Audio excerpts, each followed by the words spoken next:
قرآن عظیم شان کې د ټول قرآن کریم ترجمه چې د عوامو تقیم د څه ضرورت دی عوامو ته د ترجمه دی ته پکې 1500 احکامات دي احکام آیتونه راواخله هغه ورته شرح کا په صحیح طریقه چې دی عمل شروع کی يهودي باره کې نازل آیتونه دي دا امي به څه پويږي د څه مسله ده خطاب په دې زمانہ کې يهودي ته دی عیسوي ته دی بت پرست ته دی قرآن کریم خو زیاته اصلاح د مختلفو قومونو ده د مسلمانانو د پاره 1500 آیتونه راغلي دي سم صدر په یو الذین آمنوا سرا ان الذین آمنوا سرا دغه نصوص دي او سم محللات محرمات بیانای زمونږ اصولینم تفسیر کړی دی او مفسرینم تفسیر کړی دی خو زمونږ د اصول تفسیر نه دی دا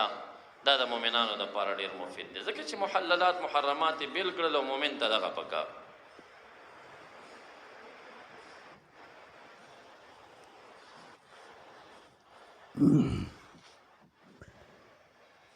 تاسو ګورئ قل یا اهل الكتاب تعالوا الى كلمه سواء بيننا وبينكم الا نعبد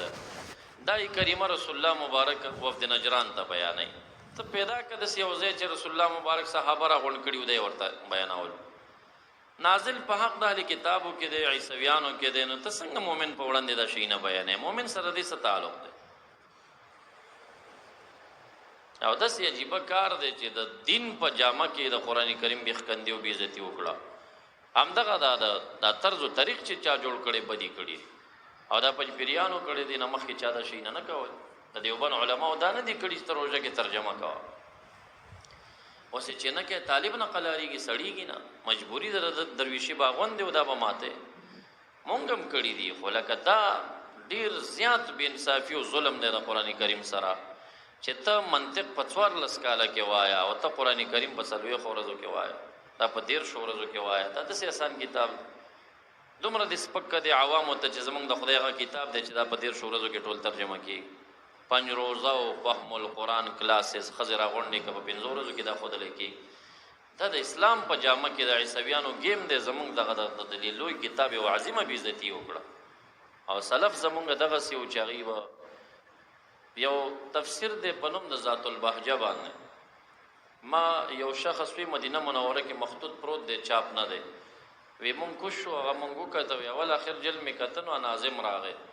ما ته څه شی ګورم مې د مصنف نوم پکې نشته ودا ما ټول کتل مصنف نوم پکې نشته او صرف د اخره کې یو پاڼه راواړه ول دومره دعا کړې چې الله ستاد د قران د بحر د علم بحر ډیر جوړو او ما غو پیو ول یو څو ملغلره میرا غونډې کړې هغه مې دلته جمع کړی الله په دې ناقص عبادت درنا ساجر بو غواړم خو ما برته ومني سي چې ستا په کلام کې مې خبرې کړې دي په دې مې مؤاخذه مت ودا د دې وجه نه چې ریا را نشي ترک دې سمې کړي سلف د څه خلک شپږ نوې جلد تفسیر لیکا او د خدای د علم بحر دومره لوی غاڼه چې ما په کیسه یو څو پیوالي هغه دومره لوی کتاب دی موږ د سپک خلکو ته جاهل او فاسق چې هغه غریب په خلاصه نه پويږي موږ ترجمه وته شروع طالبان ما تراشی جمعات کې امام مولانا سے امام ترجمه شروع کړه زم خبت کار دی او تا ترجمه شروع کړه ولې پځه خلاصه نه شروع کړه ال تشر صلات شروع کړه ته قدرت شروع کړه چې عوام فایده واخلي عوام په ترجمه څه پوي دا ترجمه خلق دي